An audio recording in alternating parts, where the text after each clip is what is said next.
तुम्ही मगाशी म्हणलात की जुन्नर खतरेमध्ये आहे, म्हणजे जुन्नर धोक्यामध्ये आहे. काय नक्की प्रकरण आहे?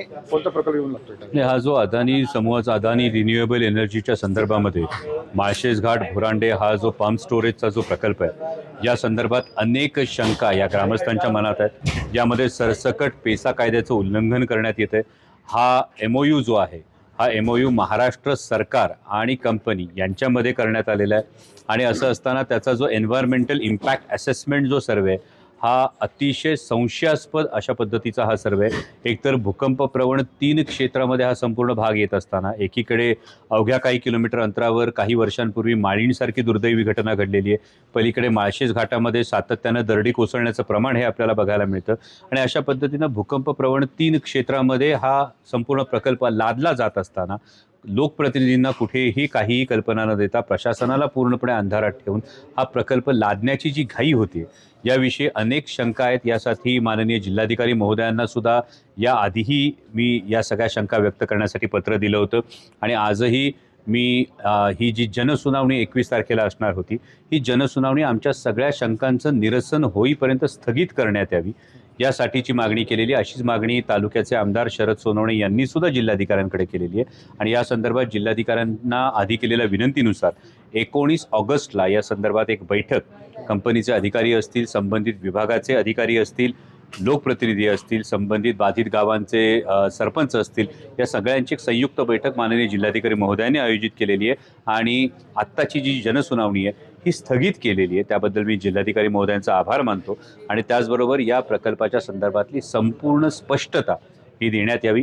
राज्य सरकारनं सुद्धा यामध्ये आग्रही ही भूमिका घ्यावी, ज्यामध्ये एक जर तुम्ही साधी उदाहरणं देतो, एन्व्हायरमेंटल इम्पॅक्ट असेसमेंटचं जर आपण उदाहरण बघितलं तर यामध्ये जी जनसुनावणी झालीच नाही कधी त्यामध्ये जनसुनावणी झाली असे उल्लेख आहेत. यामध्ये या संपूर्ण भागामध्ये एकही सस्तन प्राणी नाही असा उल्लेख या एन्व्हायरमेंटल इम्पॅक्ट असेसमेंटमध्ये आहे. बरं, हा एन्व्हायरमेंटल इम्पॅक्ट असेसमेंट करत असताना केवळ माळशेज भोरांडे हा या प्रकल्पाचा एक केला जातो, पण याच भागात दुसरा THDCचा सुद्धा माळशेजचा पंप स्टोरेजचा प्रकल्प होऊ घातलेला आहे. याचा कंबाईंड एन्व्हायरमेंटल इम्पॅक्ट असेसमेंटविषयी कोणीच अवाक्षर सुद्धा काढत नाही.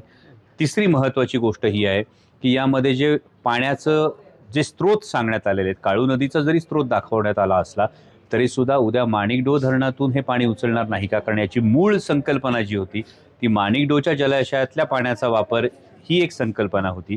त्यामुळे त्याविषयी साशंकता आहे, जेणेकरून पूर्व भागातला संपूर्ण शेतीचा जो पट्टा आहे हा धोक्याच्या सावटाखाली येतो. आणि तिसरी महत्त्वाची बाब ही आहे की गेल्या टर्ममध्ये कोपरे मांडवेसारखं संसद आदर्श ग्राम माननीय पंतप्रधानांच्या योजनेतून घेतलं असताना तिथे MI टँक बांधण्यासाठी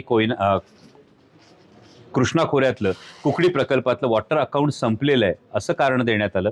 आता मात्र जो आडोशीचा जलाशय तयार होतोय हा कुकडीच्या नाल्यावर तयार होतोय. मग या वॉटर अकाउंटचा आदिवासी बांधवांना पिण्यासाठी पाणी द्यायला वॉटर अकाउंट संपतं, मात्र धनाढ्य उद्योगपतींच्या प्रोजेक्टसाठी मात्र वॉटर अकाउंट शिल्लक राहतं. असा हा दुटप्पी न्याय का? या आमच्या एकूण 9 मागण्या वेगवेगळ्या जिल्हाधिकाऱ्यांकडे केलेल्या आहेत आणि यातल्या प्रत्येक ग्रामस्थाचं जोपर्यंत शंका निरसन होत नाही, पेसा कायद्याचं संपूर्णपणे अंमलबजावणी होत नाही, वन्यजीवच्या संदर्भामध्ये हा जो एक शंकास्पद असा एन्व्हायरमेंटल इम्पॅक्ट असेसमेंट आहे हा कंबाईंड एन्व्हायरमेंटल इम्पॅक्ट असेसमेंट तोही चांगल्या हेतूनं आणि योग्य पद्धतीने केलेला समोर येत नाही तोपर्यंत या पद्धतीचा प्रकल्प हा तालुक्यावर लादू नये अशी आमची भूमिका आहे. आणि यामध्ये एक फार महत्त्वाची शंका एक निर्माण होते की अशा पद्धतीचे एकूण 59 प्रकल्प याचा MOU हा महाराष्ट्र सरकारनं केलेला आहे. मग 3 डॉट जर जोडायचे झाले तर एक फारच वेगळा आणि गहन प्रश्न तयार होतो. मी माननीय मुख्यमंत्री महोदयांकडे याचं जरूर उत्तर त्यांच्याकडून मी अपेक्षित धरतो की एकीकडे इंडिया US ट्रेड डीलमध्ये डेटा सेंटरमध्ये डेटा फ्री ॲक्सेस हे एक फार वादग्रस्त असा एक कलम एक मसूदा आहे ज्याविषयी अजूनही कोणतंही स्पष्टीकरण हे आपल्याला मिळत नाही. त्याचवेळी माननीय मुख्यमंत्री 3ऱ्या मुंबईचं सूतोवाच करतात. या 3ऱ्या मुंबईचं इकॉनॉमिक इंजिन हे डेटा सेंटर असेल असं सांगितलं जातं. ॲमेझॉनचं फार मोठं जगातलं सगळ्यात मोठं डेटा सेंटर हे या 3ऱ्या मुंबईत येणार अशी एक चर्चा येते, ज्याचं केंद्रस्थान साधारणतः अंबरनाथच्या आसपास आहे असं बोललं जातं. अमेरिकेत जर आपण बघितलं तर सगळ्या डेटा सेंटरच्या परिसरातली गावं असतील, शहरं असतील, इथे पिण्याच्या पाण्याचं दुर्भिक्ष झालेलं आहे. दर तासाला काही ट्रिलियन लिटर पाणी हे डेटा सेंटरच्या कूलिंगसाठी लागतं आणि डेटा सेंटरच्या कूलिंगसाठी वापरलेलं पाणी हे नंतर पिण्यायोग्य राहत नाही.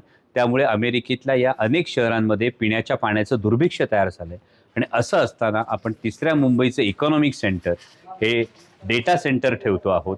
आणि मग जिथे महाराष्ट्राचं एनर्जी प्रोजेक्शन जर आपण बघितलं तर 2030पर्यंतचं एनर्जी प्रोजेक्शन हे साधारणतः 30 ते 35,000 मेगावॅट असताना आत्ता 59 पंप स्टोरेजचे प्रोजेक्ट करून 80,000 मेगावॅट वीज निर्मितीचं वीज स्टोरेजचं उद्दिष्ट हे ठेवलं जातं आहे. आणि मग प्रश्न उपस्थित होतो, हे या डेटा सेंटरसाठी लागणाऱ्या पाण्याची तरतूद तर नाही ना. म्हणजे शेतकऱ्यांच्या तोंडचं पाणी पळवून, आदिवासी बांधवांच्या तोंडचं पाणी पळवून, सह्याद्रीचा इको सेन्सिटिव्ह झोन पूर्णपणे धोक्यात घालून हे नेमकं कोणासाठी केलं जातंय हा एक प्रश्न या महाराष्ट्राचा नागरिक म्हणून आमच्या मनात तयार होतो.